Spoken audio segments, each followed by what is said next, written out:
Good morning. Happy Monday. Sorry for the disheveledness. I have court today.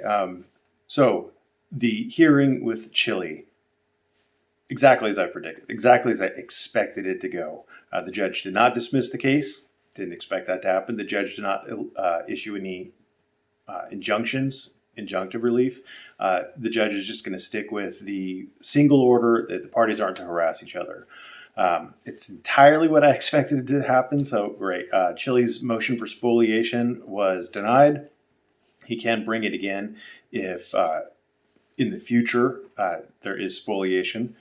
She warned the parties not to spoil anything. She suggested that the parties mediate. Apparently, in Massachusetts, they have a program with the courts that magistrates will offer mediation services, and Chillie would be entitled to an attorney for a day. The court pointed it out that Chillie would be entitled to an attorney for the day who might be able to assist Chillie in determining the value of his case. So that was a hint, I believe, from the judge, a rather strong hint from the judge. But anyway, and the other thing is that Chillie asked for prior restraint, basically that neither party is allowed to make any videos about the other party during the pendency of the trial. And the judge offered that to the defense counsel, and the defense counsel rejected that. And the court, there's a First Amendment principle about prior restraint. Basically, there's a strong presumption that any order of prior restraint is by default in violation of the First Amendment, because you're telling people that they can or can't say something before you know if it actually is protected speech or not. So the court could not, or at least would not, order prior restraint. The court would not order the parties can't talk about each other on video. The court suggested that would probably be a very good idea if the parties didn't talk to each other on video. And I agree, and I strongly suggest that the parties don't make videos about each other. That would be the smartest thing for both parties, for all three parties to do. I don't know how Chillie is going to be able to restrain himself from doing that, but he really should. I mean, he has not been doing himself any favors, and eventually this judge is going to reach the end of a rope. She is going to start sanctioning Chillie. She's going to start sanctioning Chillie. So it's not a matter of if, it's a matter of when. So he did mostly good. He had a tie on. He didn't have his top button, which you really should, but he had a tie on.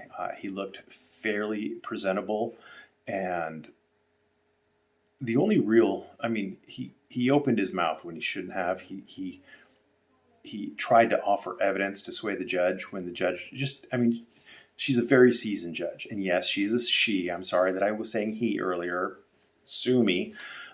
So the judge, she's a very seasoned judge. She comes across as very seasoned, and she is a no-nonsense kind of judge. So she's corralling this thing. She's pushing it in the direction towards resolution, and she's not taking any of his crap at this point. She's not taking crap from the attorneys either. So she's by the book, straight down the middle kind of judge. So that's very promising for Kate and Josh. Chillie's going to screw himself. He did try to make objections to what Kate's attorney was saying. The judge shut that down in a minute. It's insane to me how little Chillie knows. The judge actually said, though, I thought it was hilarious. She said, "You seem like you're educating yourself fairly well on the process." And I guess maybe more than some pro se litigants, but oh Lord, I don't know how much of that was just her trying to be nice.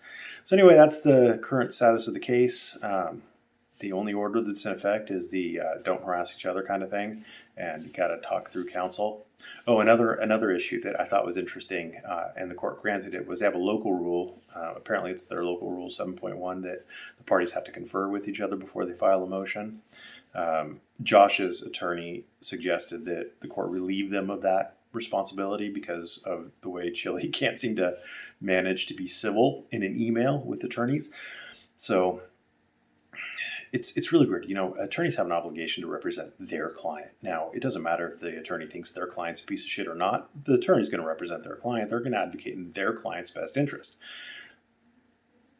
even if they think their client's a shitbag. And you're not going to convince an attorney that, because their client's a shitbag, that the attorney should turn on their client or not advocate in their client's best interest, because there are literally rules of professional conduct. There's constraints on the attorney. The attorney has to.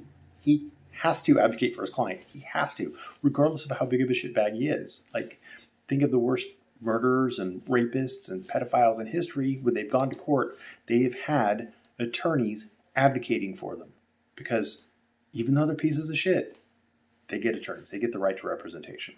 And Kate and Josh, no matter how bad Chillie thinks they are, they have a right to representation. Their attorneys are not going to turn on them because Chillie alleges that Kate and Josh are bad people. So take that for what you will. That's the way that it went today.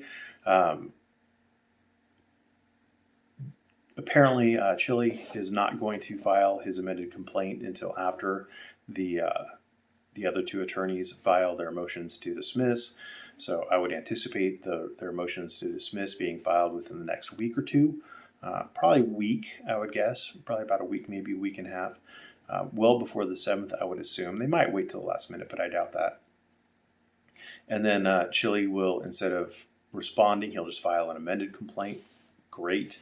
And that's his last one by right. So then I'm sure they'll modify as needed and refile their motions to dismiss for failure to state a claim.